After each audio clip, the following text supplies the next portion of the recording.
Story begin with our MC after being hit by a truck and dying. A hopeless and jobless Japanese man reincarnates into a fantasy-like world as Rudius, son of the swordsman Paul Greyrat and his wife, the healer Zenith. Keeping his memories of his previous life, Rudius quickly learns to read and eventually starts practicing magic. Noticing his aptitude, Rudius' parents hire the adventurer Roxy Magurdia as his magic teacher.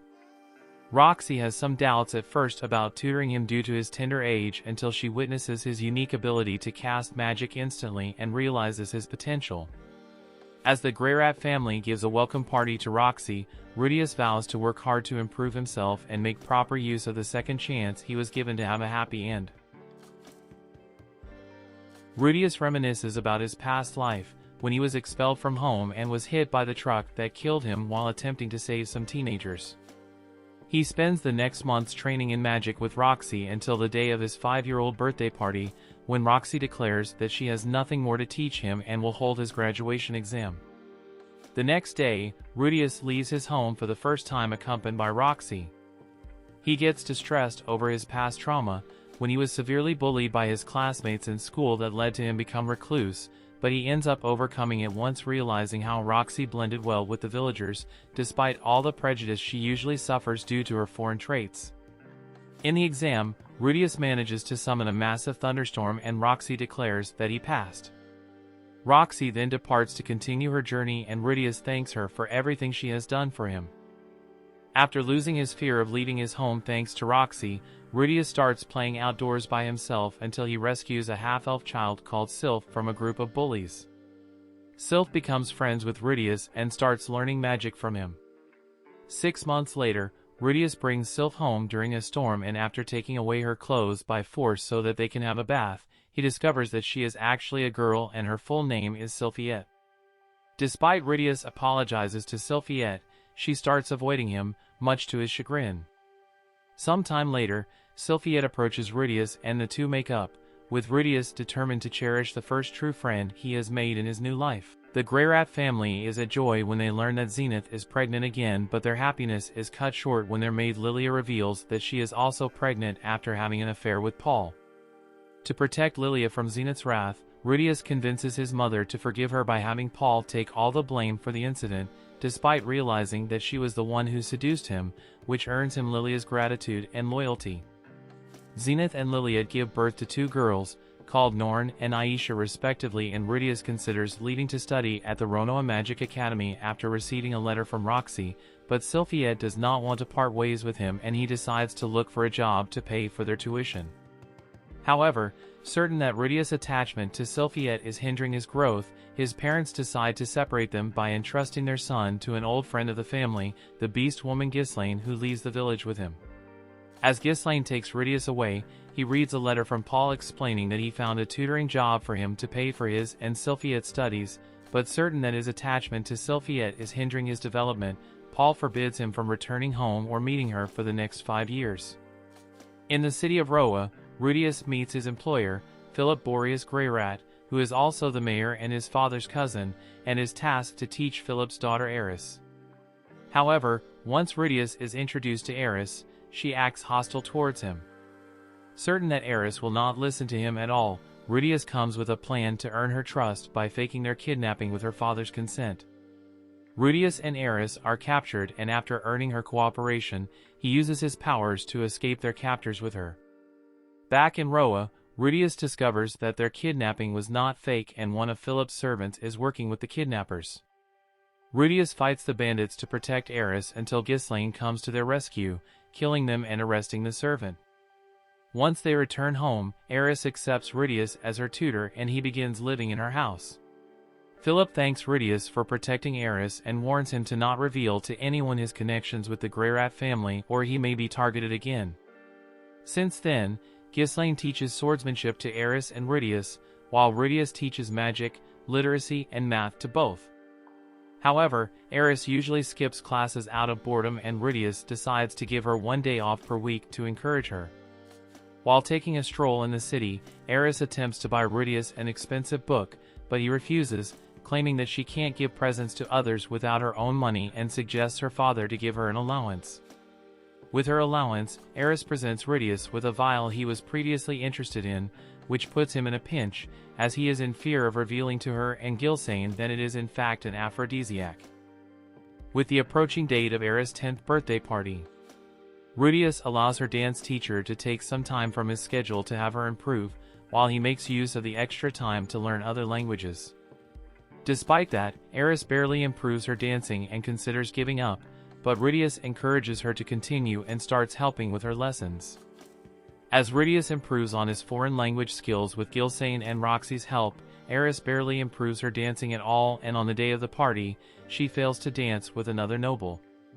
Rudius steps in and successfully dances with Eris after instructing her to incorporate some of her fighting skills in her moves.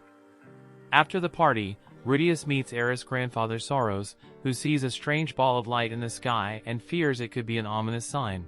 2 years later, Eris and her family hold a birthday party for Rudius, who is disappointed at first that his own family could not attend due to the increase of monster activity around the country. Rudius is presented with a top-quality magic staff, and Philip expresses his will to have Rudius marry Eris and become his successor, but Rudius rejects the offer. Later that night, Rudius is surprised to see Eris waiting in his room. He then attempts to have sex with her, but she pushes him away. Realizing his mistake, Rudius apologizes to Eris, who forgives him. A few days later, a huge cloud of mana forms in the sky, and the legendary hero Perugius Dola sends his aide Almanfi to investigate. Suspicious that Rudius, who was practicing with his new staff alongside Eris and Ghislaine, could be involved with the cloud's appearance, Almanfi attacks him, but Ghislaine defends Rudius and confirms his innocence when a massive burst of light envelopes them. Looking like his past self, Rudius has a short encounter with an elusive being known as the Human God, who instructs him to rely on and help the man who saved him. He then awakens in his current body and learns that he and Eris are stranded in the middle of the demon continent and were rescued by Rudyard Superdia, a member of the dreaded Superd race, who becomes their friend and promises to escort them back home. Rudyard brings Rudius and Eris to a nearby village that coincidentally is Roxy's birthplace, where they meet her parents. During their stay, Rudius learns from Rudyard that his tribe's ill repute comes from the cursed spears they received from the demon god Laplace, which turned them into mindless murderers, and that the spear in his possession belonged to his son, whose death by his hands made him recover his senses. Moved by Rudyard's determination to clear his race's name, Rudius decides to help him, and the two depart from the village with Eris to begin their journey back home. Rudius, Eris, and Rudyard arrive at the city of Rikarisu. To have Rudyard enter the city without trouble, Rudius dyes his hair and has him pretend to be a member of the Magurdia tribe. The three brazenly call their team Dead End, after Rudyard's nickname. Everyone laughs and the disguise works. However, their novice status prevents them from taking more challenging quests. No Capra is one of those who mocks them. At the inn, a young demon walks in with friends and tries to befriend them, but due to a misunderstanding, gets beaten by Eris. Rudius heals them and they introduce themselves as Bacharu, Gablin, and Kurt as Tokarabu Village Gang. While on bed, Rudius worries about expenses with the inability to accept higher quests. In a dream sequence with Human God, he gets the advice to accept the Lost Kitten quest. He wakes up and found Eris awake, who is worried for Ghislaine and her grandfather. The next morning, they accepted the Lost Kitten quest, which leads them to another group of adventurers who kidnap pets to get the bounty for finding them. After the kidnappers are defeated, Rudius attempts to interrogate them, but is hit by one of them, which leads Rudyard to kill him instantly. Rudius reprimands Rudyard for it and forbids him from killing unless in self-defense. Taking advantage of the kidnappers' higher rank, Rudius and company get the chance of taking more rewarding jobs, while improving their own party's reputation. No Capra walks into the meeting of two parties and mocks them. After the mana surge in Fatoa, Roxy begins looking for news about Rudius and his family. Aside from Paul and Norn, all members of the Greyrat family are missing. She is introduced to a linealized Dragon Road and Talhand. Paul left a message for Rudius to be contactable at Buena Villager Search Team, Fitoa Region Search Group. Meanwhile, to accomplish a quest, Rudius' party look for a mysterious monster in the middle of a forest. they encounter two other parties also searching for the monster. The boar-like leader of one party insists on first come, first served and do not welcome competition. Tokarabu village toughs follows after. Rudyard expresses concern for the young demon team. One of the parties is ambushed by monsters, a big spider and an almond anaconda, but Rudius decides to wait before attacking to maximize soft reputation, which ends with one of the adventurers being killed. Rudyard and Rudius have a falling out, which is diffused by Kurt. The monster they are looking has killed most of other party, with the leader in its maw. This time, Rudius decides to intervene early and slays it with his team. Back at Rikarasu, Rudius is approached by another adventurer, who discovers his scheme and attempts to blackmail him. Rudius believes the only solution is to blow up the town. Moved by Rudius' resolve to protect Eris, Rudyard drops his disguise, revealing himself as a Supert and threatens to kill the adventurer should he reveals their secret. Rudius is disappointed with Kurt and Bachiru being scared of the Supert. After leaving the city, Rudius reconciles with Rudyard.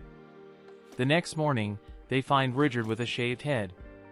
Rudius gives him a headband while the rest gets matching accessories. He starts his first strategy meeting, which involves Azura Kingdom. Rudius keeps traveling with Eris and Rudyard all the way to a coastal city on the edge of the demon continent, unaware that Roxy is also arriving at the continent to look for him, accompanied by two of Paul's former companions. Roxy's party disembark at the city, while Rudius and Eris learn that due to Rudyard being a Supert, his boat fee to travel the ocean is too high for them to pay. While looking for a solution, Rudius is once again contacted by Human God, who instructs him to buy some food in a specific place, where he stumbles on a hungry peddler and feeds her. The peddler reveals herself as the demon emperor Kishirika Kishirasu, who rewards him with a new power that allows him to see a few seconds in the future, and Rudius uses this power to save a man from harm. After getting used to his new ability, Rudius decides to sell his staff to get enough money for Rudyard's ticket, but Rudyard himself dissuades him from doing so, when Gallus Cleaner, the same man whom Rudius saved, approaches them, too. Begin searching the city for any sign of Paul's missing family, including Rudius. Unfortunately, since Rudius has been traveling under an alias, Roxy doesn't realize he is in the same city. As Roxy explores the city, she comes across Eris and Rudyard sparring, but flees when she assumes they are both Superts. Failing to find any information, Roxy and her party leave for the next town. Meanwhile, Rudius and his party are able to leave the city by sea after Gallus helps smuggle Rudyard onto the ship in return for Rudius liberating some goods for him in Zant port. Upon reaching Zant, Rudius heads to the smuggler's hideout, where he finds out he is supposed to liberate beast children being held captive by the smugglers.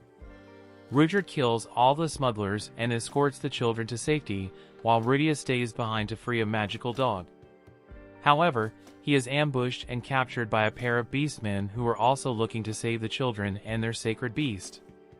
Mistaking Rudius as one of the smugglers, they take him to their village for questioning.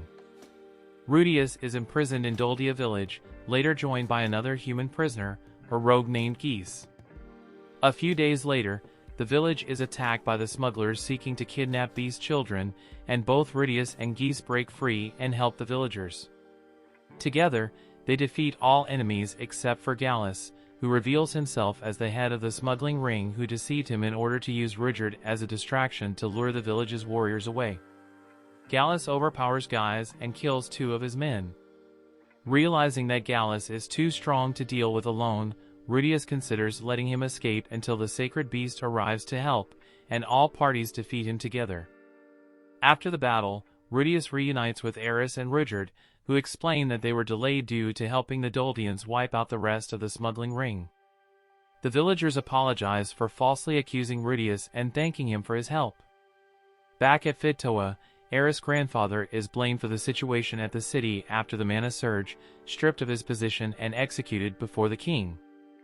With the rainy season starting, Rudius and his party are forced to stay in Doldia village for the next 3 months. During this time, Eris befriends some of the beast children, including Tana, Guy's daughter, who is the village's best warrior. However, when Ghislaine's name is mentioned, This elicits a negative reaction from Guise, who reveals that Ghislaine is his younger sister who left the village long ago and is considered a traitor for refusing to become a village guardian. This sparks Tana's interest in learning sword fighting, and Eris gladly becomes her instructor. 3 months later, Rudius and his party are prepared to leave after the rain stops. Tana doesn't want Eris to leave and has a falling out with her over it. Guise manages to convince her to apologize by revealing that Ghislaine was very rebellious when she was young, and the village allowed her to be taken away by an adventurer to be rid of her. He has come to regret letting Ghislaine leave without trying to understand her. Rudius and his party then leave for the holy country of Milis while Guise hitches a ride with them. The party reaches the capital city of Milis, Milishan. Guise parts ways with the group while Rudius decides everyone should take the day off. However, Rudius notices what appears to be a kidnapping taking place and follows the kidnappers. He confronts the kidnappers and is surprised to see Paul is their leader. Paul explains that their home village was caught in a teleportation disaster, and he and his party have spent the past year and a half tracking down the missing villagers and their families. When Rudius tells Paul about his journey from the demon continent, Paul asks Rudius why he never tried to write a letter home or even think about the other victims of the disaster, to which Rudius has no answer. They both get into a fight, which is only broken up by Norn's intervention. Seeing Paul's party scorning him triggers memories of being shunned in his past life, and Rudius flees. Seeing Rudius in a poor mood, Eris does her best to cheer him up, which he is grateful for. Guise pays a visit to Paul, revealing he is a member of Paul's party, and encourages him to make amends with Rudius, reminding him that Rudius is still just a child. Paul has nightmares about what could have happened to Rudius and decides to quit drinking. The next day, Rudius and Paul meet again. While the meeting starts off awkwardly, Rudius realizes Paul misinterpreted his initial intentions and is trying to apologize for it. After having a heart-to-heart, they tearfully reconcile. In the occasion, Rudius reveals that he will begin looking for the rest of his family after escorting Eris home, despite knowing that her family is still missing. After parting ways with Rudius, Paul learns from Guise that he will continue searching for the rest of Paul's family, traveling to places they have not checked yet. While Rudius and his party cross the sea to the central continent, Roxy returns to her home village, where she reunites with her parents. Still feeling herself displaced for being unable to use telepathy to communicate with her fellow villagers, Roxy considers leaving immediately but reconsiders after realizing how much her parents missed her. Roxy learns from her father and mother that Rudius visited them 2 years ago. Relieved that he is safe, she departs with her companions to keep searching the demon continent for the rest of his family. Rudius has another encounter with the human god, who instructs him on how to reunite with Lilia and Aisha. Once arriving at the kingdom of Chiron, Rudius sends a letter to Roxy, who works as a teacher in the palace, and rescues Aisha from some pursuers. Following the advice of the human god, Rudius refrains from revealing his identity to his sister, who thinks Rudius is a pervert due to finding Roxy's panties that Lilia had confiscated from him. Rudius is then summoned to the palace for an audience with Roxy but falls into a trap set by Chiron's seventh prince, Pax, who holds Lilia hostage. Infatuated with Roxy, Pax reveals that he intends to use Rudius as bait to capture her. While waiting in his cell, Rudius is met by Chiron's third prince, Zenoba, who idolizes him for making such lifelike sculptures of Roxy and Richard and seeks to become his apprentice. When Rudius explains that only Pax can undo the seal on his cell, Zenoba promises to resolve the situation.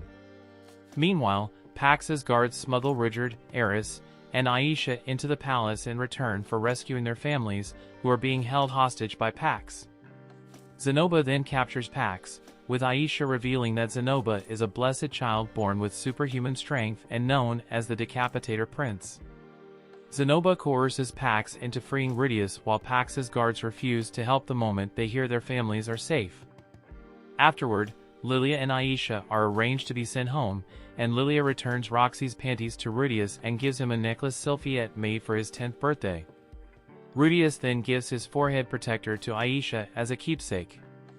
As she leaves, Aisha apologizes to Rudius for calling him a pervert, revealing she knew his true identity all along.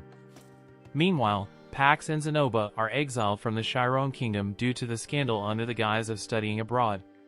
Rudius, Eris, and Richard continue their journey when they come across Orsted, the dragon god. Eris and Richard are stricken with fear and refuse to move, but Rudius, ignoring their warnings, talks with him. Orsted inquires Rudius about the human god and, believing Rudius to be one of his apostles, attacks him. Richard and Eris try to protect Rudius but are easily defeated by Orsted, who mortally wounds Rudius. As he dies, Rudius meets the human god, who reveals that Orsted is afflicted with several curses, including one that makes all living beings fear him irrationally, but somehow Rudius was not affected. Despite not knowing the human god's real intentions, Rudius thanks him for his help. Instead of dying, Rudius returns to the world of the living, where he learns that Orsted's companion, Nanahoshi, interceded in his favor and convinced Orsted to save his life and spare him before the two left. During the night, Rudius reveals the nature of the human god to Richard and the fact that the super curse on him is gradually fading away. The next day, the party reaches the ruins of Rudius' hometown, where he has flashbacks to his early life there. Richard then announces that since Rudius and Eris are strong enough that they do not require his protection anymore, he will take his leave. Rudius and Eris bid Richard farewell before continuing on to Roa, which is also in ruins. There, Eris reunites with Ghislaine and her servant Alphonse.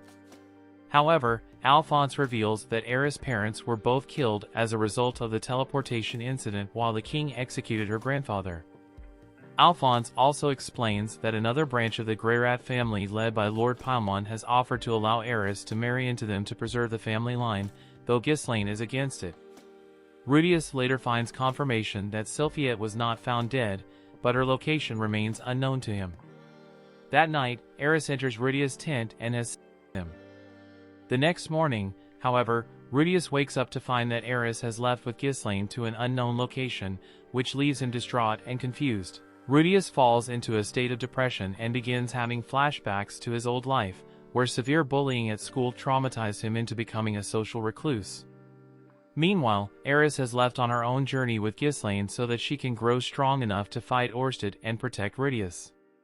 Richard rescues some travelers from beasts, earning their praise despite revealing his identity as a Sippard to them. Zenoba and Geese continue on their respective journeys as they recall Rudius fondly. Gaius and Tana continue to train together in Doldia village.